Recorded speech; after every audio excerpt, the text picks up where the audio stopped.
Muy bien. Bueno, vamos a comenzar a grabar la presentación. A continuación vamos a comenzar. En la presente exposición es un webinar para la materia de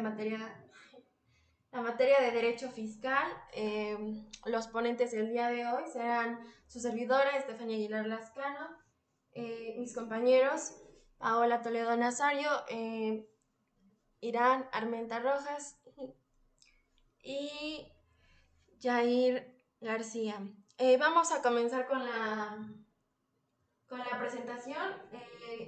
Al final abriremos un tiempo dedicado para las preguntas, entonces agradeceremos mucho que estén pendientes de la presentación para que si en algún momento tienen alguna duda nos la puedan hacer saber.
estampillas y el papel para despachos, títulos y nombramientos.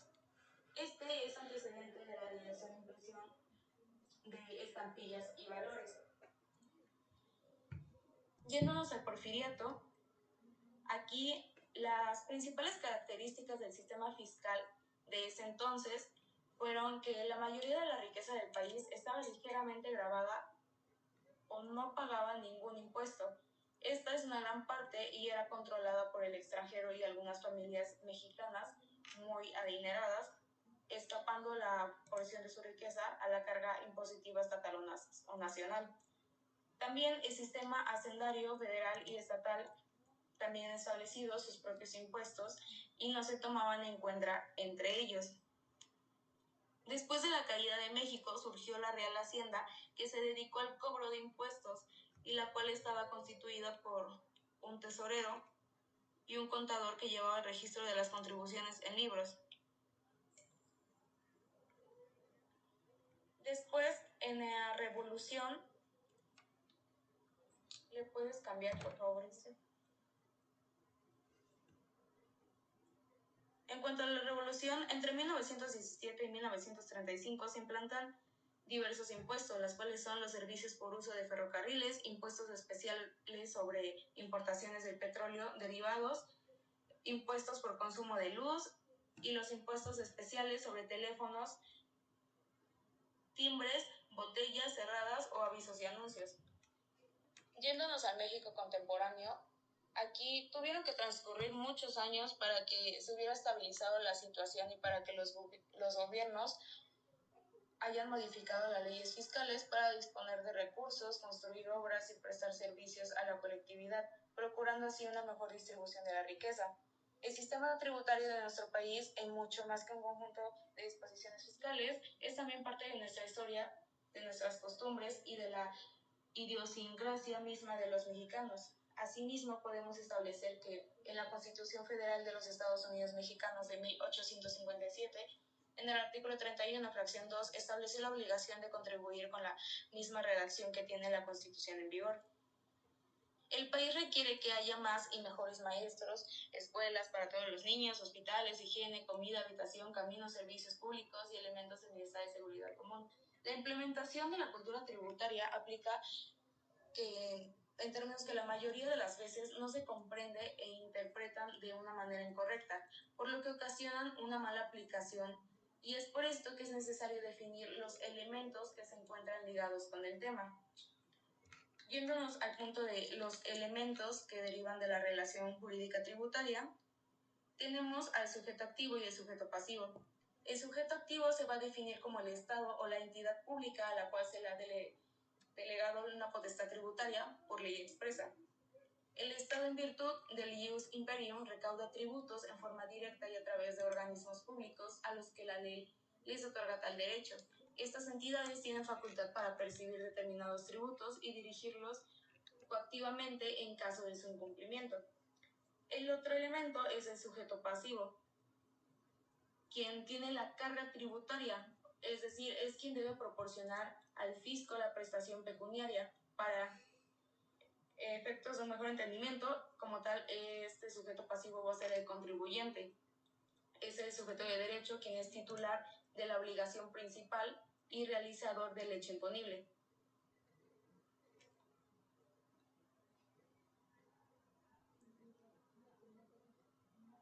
Ahora bien, ¿sí me llegan a escuchar? Bueno, muchas gracias. Bueno, ahora bien vamos con los principios de la relación jurídica tributaria. Para comenzar con la mención de los principios, estos principios es importante dar a conocer el qué son, al igual que el para qué sirven o dónde se derivan. En primer lugar, los principios se pueden exponer como valores ético-políticos o proporciones de carácter técnico-jurídico, consagrados en la Constitución de una nación y vinculados a aspectos vitales del Estado, como lo es el origen, ejercicio, organización del poder político y las relaciones entre gobernantes y gobernados. Ahora bien, vamos con resumir esto, que son aquellos que están reconocidos en la Constitución y que son aplicables a todo el ámbito jurídico, incluido al ámbito tributario. Ahora, ¿para qué sirven? Estos sirven prácticamente para constituir las bases sobre las cuales se edifica toda la institucionalidad tributaria, estableciendo tanto criterios para organizar e interpretar toda su normativa como límites jurídicos frente a la potestad tributaria del Estado.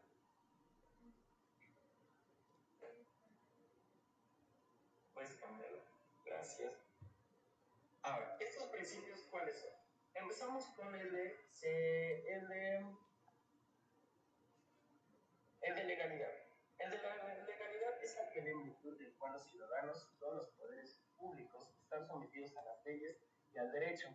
Desprende el principio de que toda contribución debe establecerse en una ley, lo que puede deducirse en que, para que una contribución pueda ponerse a un particular, debe estar expresamente establecida en la ley. El tributo debe ser establecido con arreglo a la ley. Y esto quiere decir que ningún tributo puede ser exigido sin una previa ley que lo autorice. Entonces, podemos decir que el objetivo de este principio es ser un criterio aplicable a todo el ordenamiento jurídico. En consecuencia, también se encuentra su aplicación en el derecho financiero. Vamos con el principio de seguridad jurídica. Este principio tiene por objeto, por una parte, dar certeza a los ciudadanos y por otra, evitar cualquier arbitrariedad por parte de las autoridades, lo que se conoce como interdicción de la arbitrariedad sobre la doctrina española. Seguimos con el principio de equidad. Este es muy fácil de entender, ya que este principio radica medularmente en la igualdad ante la misma ley tributaria de todos los sujetos pasivos del mismo tributo, los cuales existen en condiciones que deben de recibir un tratamiento idéntico en lo que concierten a hipótesis de causación, acumulación de ingresos, gravames, deducciones permitidas, plazos de pago, etc. Seguimos con el principio de obligatoriedad. Este principio lo encontramos plasmado en la fracción cuarta del artículo 31 constitucional, la cual la obligatoriedad de cubrir el tributo o contribución es justificable en virtud de que los ingresos que percibe el Estado están destinados al sostenimiento y desarrollo de sus actividades, como lo son la prestación de servicios públicos y obras de beneficio colectivo. El siguiente principio es el de vinculación con el gasto público. Este principio hace referencia a que se establece la obligación de los mexicanos de contribuir para los gastos públicos, es decir, las contribuciones tienen el objetivo de solventar los servicios públicos que el mismo Estado presta. De esto se desprende que dichos servicios recibidos por los gobernados deben equivaler a los ingresos tributarios pagados por ellos. Es decir, si el Estado no prestara servicios públicos, las contribuciones perderían su razón de ser, por lo que innegablemente la estrecha relación interdependencia existente entre las contribuciones y el gasto público. El que sigue es el principio de simplicidad. Este principio debe de aplicarse cabalmente en las leyes y reglamentos fiscales, utilizándose en un lenguaje simple, claro y accesible al público en general. La autoridad competente tiene la finalidad de que este principio tenga, además de la aplicación teórica, una práctica, lo cual está establecido en el artículo 33, fracción primera del Código Fiscal de la Federación, que dice que las autoridades tributarias tienen la obligación de asistir gratuitamente a los contribuyentes, explicando las disposiciones fiscales, utilizando palabras comunes prácticamente para que se dé una mejor explicación y se pueda entender de una mejor manera. Pues esto para que se puedan ocupar los tecnicismos y en los casos de que la información sea compleja deberán elaborar o distribuirla a la mayoría de los contribuyentes, folletos y volantes en los que se oriente eficazmente al público general. Este es el motivo de que sea más simple su conocimiento o prácticamente de su entender.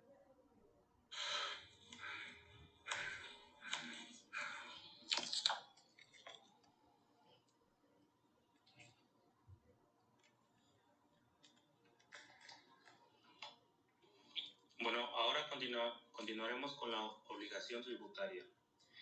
Yo creo que para realizar un análisis completo acerca de la relación tributaria es indispensable abordar el tema de la obligación tributaria, ya que muchos autores las consideran sinónimos y pues realmente no lo son. Son instituciones jurídicas que se encuentran íntimamente relacionadas y aunque se asemejan tanto, guardan características que las distinguen. La definición de obligación tributaria es el vínculo jurídico en virtud del cual el Estado denominado sujeto activo exige a un deudor denominado sujeto pasivo el cumplimiento de una prestación pecuniaria y, excepcionalmente, en especie. Debemos poner mucha atención en la palabra que es cumplimiento, ya que realmente eso es todo lo que engloba lo que es la obligación tributaria. Le podemos pasar al siguiente. Para que esta obligación de contribuir se realice de manera armónica a la naturaleza de la relación tributaria que anteriormente se expone, tenemos que tener en cuenta las garantías tributarias y o los principios que anteriormente mi compañero ya había mencionado, tales como el principio de proporcionalidad consagrado en la fracción cuarta del artículo 31 de nuestra Constitución, el cual establece las obligaciones de los mexicanos y dice contribuir para los gastos públicos, así de la Federación como de los estados, de la Ciudad de México y del municipio en el que residan, de la manera proporcional y equitativa que dispongan las leyes. ¿Qué podemos incluir de esto? En este precepto observamos la manera en la que debe de llevarse a cabo la obligación de contribuir, que es de una manera proporcional y equitativa. Podemos considerar que la relación tributaria establece un vínculo entre el poder de la autoridad y el contribuyente, de la cual derivan derechos y obligaciones recíprocos. Se refiere fundamentalmente a la prestación patrimonial que encierra la carga de dar y que en realidad se circunscribe al pago del tributo. Desde otra perspectiva podemos decir también que la obligación tributaria en general, desde el punto de vista jurídico, es una relación jurídica ex lege, en virtud de la cual una persona, llámese sujeto pasivo o principal o contribuyente o incluso responsable, está obligada hacia el Estado u otra entidad pública el pago de una suma de dinero, en cuanto se verifique el presupuesto de hecho determinado por la ley. ¿Podemos pasar a la otra, por favor? Este tema básicamente es conveniente partir desde la presencia de la norma jurídica, que en sí y por sí no puede obligar a nadie mientras no se dé un hecho o una situación prevista por ella. Es decir, que mientras no se realice el presupuesto normativo establecido en ella, no se producirán consecuencias jurídicas para los sujetos ligados al nexo de casualidad. Sin embargo, al realizar el presupuesto de preferencia, de inmediato se generan los derechos y obligaciones previstas, como ya sea crear un vínculo jurídico o incluso entre los sujetos de la propia norma, pues que los establece. Así podemos concretar que la diferencia entre la relación jurídica y la obligación es netamente el pago de la contribución. Y como ya habíamos mencionado, la obligación jurídica tributaria puede ser de dar, hacer, no hacer y de tolerar que un sujeto debe cumplir por haber realizado un supuesto previsto en la norma, lo cual no es muy diferente a la obligación en general. Hay una tendencia, de hecho, muy fuerte a separar como la clasificación de principales y accesorias, a la obligación de carácter sustantivo como a las de carácter formal.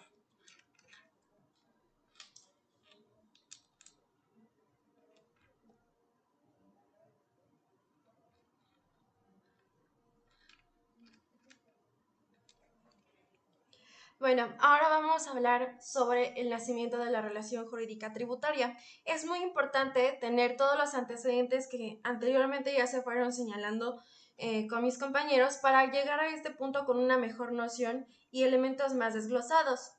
Para un mejor entendimiento, he desglosado este concepto en 3 sencillos pasos. El primero va a ser, se deriva del artículo 31, párrafo 4 de nuestra Constitución de los Estados Unidos Mexicanos. Este artículo habla sobre la contribución al gasto público. Esto se va a regir con los principios antes mencionados por Irán, pero de estos principios me gustaría resaltar la proporcionalidad y la equitativa. Esto es porque nos va a llevar al segundo punto, que es la formalización de las obligaciones que están determinadas a cada contribuyente. Cada una de las personas, es decir, cada uno de los contribuyentes, tiene una obligación diferente y esta obligación va a estar ligada a la relación que mantiene entre el sujeto activo, es decir, el Estado, y el sujeto pasivo, que en este caso es el contribuyente. Esto va a dar paso al nacimiento de un crédito fiscal o una relación jurídica tributaria, donde vamos a encontrar los 3 elementos que nos comentaba Pau sobre el Estado, siendo el pasivo, el tributario siendo el activo o viceversa, porque no siempre tiene que estar de esta forma. En algunos casos el activo va a ser el Estado o va a ser el tributario. Esto va a depender de la obligación tributaria. Ahora bien, quiero enfatizar en 3 puntos. Una relación jurídica es de carácter personal y obligacional. La obligación que yo tengo como tributario va a ser independiente a la que tenga, por ejemplo, Yair o alguna de las otras personas presentes en esta sesión. Va a ser obligacional porque en caso de que esto no sea cumplido va a constituir una sanción que puede darse de diferentes formas. Ahora bien, es una relación de derecho más no de poder, aunque algunos autores consideran que la relación sí es de poder. En este caso, el poder lo tendría el Estado sobre los agentes tributarios o sobre sus gobernados. Así también se comprende de obligaciones y de derechos tanto del Estado hacia los particulares como de estos hacia el Estado, que aquí es donde entraba la parte en la que yo les hacía el comentario de que no siempre el activo va a ser el Estado y el pasivo los contribuyentes. Esto siempre va a estar cambiando de acuerdo a el régimen en el que estén. Ahora bien, hablando del régimen, vamos a ir al artículo 6 del Código Fiscal de la Federación, donde básicamente nos establece las situaciones jurídicas de hechos que están previstas en la ley vigente durante el lapso en el que van a ocurrir y así también cómo se van a determinar las contribuciones conforme a las disposiciones. Ahora bien, en el derecho vigente vamos a encontrar el nacimiento de la obligación que va a constituir la obligatoriedad, el derecho, y también va a constituir el rol que cada quien va a ejercer, es decir, quién va a ser el activo y quién el pasivo. Esto va a detonar el hecho generador, que es la conducta que despliega el sujeto que encuadra la hipótesis normativa. Esto es, de acuerdo al artículo 6 del Código Federal del Fiscal de la Federación, vamos a hablar sobre cuál es la contribución y cuál va a ser el carácter de cada uno de los sujetos. Esto se va a actualizar y va a desplegar exactamente cuál es el hecho generador y a cuál de estas partes le comprende. Lo cual, todo derivado de ello, da el nacimiento a la obligación fiscal, que es el momento en el que el pasivo, reconoce sus obligaciones fiscales de acuerdo a la norma jurídica, y esto se va a manifestar ante la relación que va a tener este pasivo y la autoridad fiscal. Esto va a originar la obligación fiscal y por ende el nacimiento de esto también contribuye a que exista la extinción. ¿Cómo se va a extinguir la relación jurídica tributaria? Bueno, a continuación les voy a mostrar 5 figuras en las que distintos autores la señalan. La principal y la más idónea por algunos autores es el pago, ya que en esta se va a satisfacer de forma plena la pretensión y el poder que tiene el sujeto activo sobre el pasivo. Así también vamos a encontrar la compensación, que va a ser cuando dos deudores son acreedores recíprocamente, o la condonación, que es la liberación de una deuda hecha por el acreedor. Esto siempre va a ser a título gratuito. Luego vamos a encontrar dos un poco más complejas. La primera es la anulación. En México las autoridades fiscales pueden emitir créditos fiscales como el resultado del ejercicio de facultades de comprobación. Y así también la prescripción, que esta puede ser activa o pasiva dependiendo de cómo se encuentre constituido. Pero a grandes rasgos la prescripción es una figura jurídica en la que puedes adquirir bienes en la virtud de la posesión o de librar de obligaciones. Esto puede ser por el plazo de un tiempo, el transcurso o de diferentes figuras. Y bueno, hasta aquí realmente comprendería todo lo que es la relación jurídica tributaria, sus elementos, sus principios, así como su nacimiento, extinción, y esperamos que esto haya sido claro, que sea también útil, y en caso de que existan dudas, vamos a estarlas respondiendo, así que se abre el tiempo para preguntas. Si pueden ir abriendo sus micrófonos para exponer sus dudas y nosotros iremos dándole respuesta. Gracias.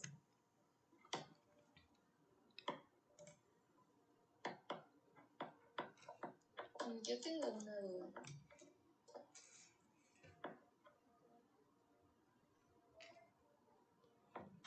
Sí, adelante. Habías mencionado algo como un término que decía obligación pecuniaria, algo así. ¿Me puedes explicar como qué significa o a qué te refieres con eso? Porque no, como que no entendí muy bien esa parte. Sí, lo mencioné yo en el tema de los elementos. Ajá, sí. Ajá. ¿A qué te refieres? Es una obligación que básicamente realiza el contribuyente en la que la prestación consiste en entregar una suma de dinero, lo que el contribuyente va a realizar.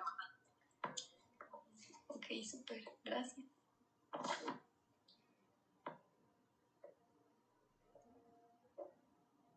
Yo tengo una pregunta para Irán. ¿Qué tal? Irán, ¿tú cuáles consideras o qué otros principios podrías agregar a este sistema tributario? Pues considero que los principios que se podrían agregar de acuerdo, pues, dicho con las características que pues, este sistema tributario tiene, por lo que leí, llegué a leer, hay muchas propuestas. Una de estas sería el principio de generalidad de los tributos, y el otro que me parece muy interesante, la verdad, es el principio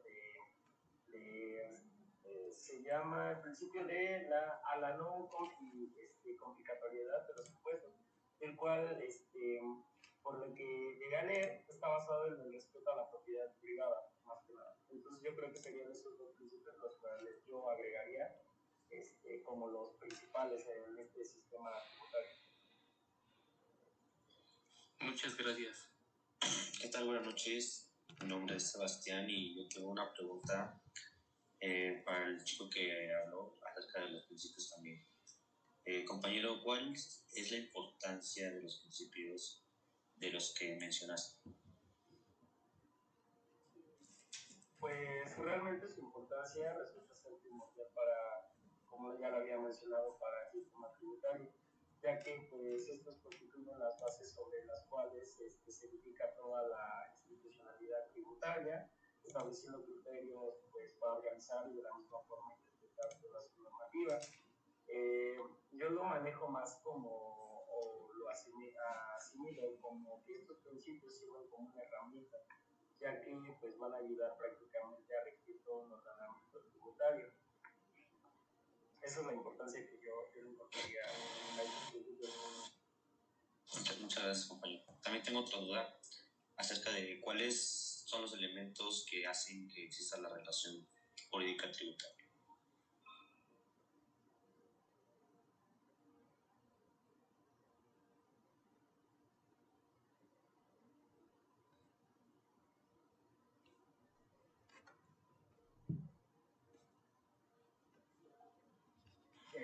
¿Para quién es la pregunta? Para quien pueda responderla. Pues ya se había mencionado en el tema que es el sujeto activo, que va a ser el Estado, y el sujeto pasivo, que se va a basar en los contribuyentes. Tengo una pregunta también. ¿Podría entrar ahí también el objeto, que sería como el tributo, o como tributo? Claro, en términos generales, bueno, siempre nos enseñan que los elementos van a estar constituidos por un activo y un pasivo, pero entrando un poco más a detalle encontramos también el objeto, la fecha, el hecho generador, la fecha de exigibilidad, esto ya encontrándolo un poco como elementos más específicos dentro de cuál es la relación, bueno, más bien la obligación tributaria. De ahí es de donde se desglosan los demás elementos. Esto, claro, dependiendo de cuál es tu régimen fiscal y también de cuál es la obligación tributaria. Muchas gracias, compañera. Compañero Jair, ¿me puedes sacar de una duda?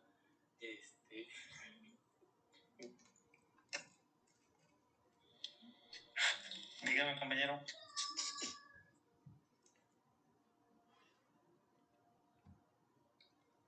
Compañero, sácalo de la duda, por favor.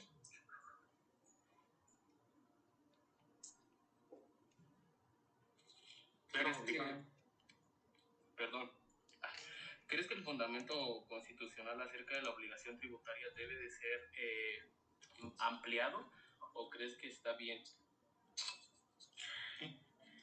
Realmente creo que no está bien del 100%, pero también no está mal. ¿A qué me refiero?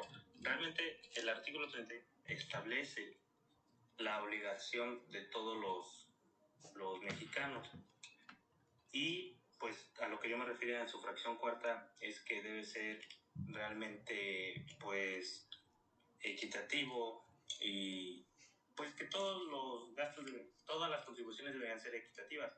Pero realmente pues sabemos que pues no es así. Así que pues yo diría que sí tendría algo que agregarse. Muchas gracias, compañero. Me acabas de sacar de una duda. Bueno, de acuerdo a los tiempos de la dinámica, para una pregunta más. Si alguien tiene alguna otra duda, por favor, externela. Manuel. Sí, gracias. Y más que una duda, un pequeño comentario. En cuanto a esta parte que mencionaba el compañero Jair de las obligaciones equitativas, yo siento que deberían ser más correspondientes de acuerdo a cada una de las personas, pero también me surgió una pequeña duda en cuanto a que había mencionado que la obligación tributaria es una relación jurídica ex lege. ¿A qué te referías con esto? Bueno, pues realmente me refería que pues desde el punto de vista jurídico, la obligación tributaria está ligada o se hace según la ley. Esto, como ya lo había mencionado, que está establecido en el artículo 31, en su fracción cuarta.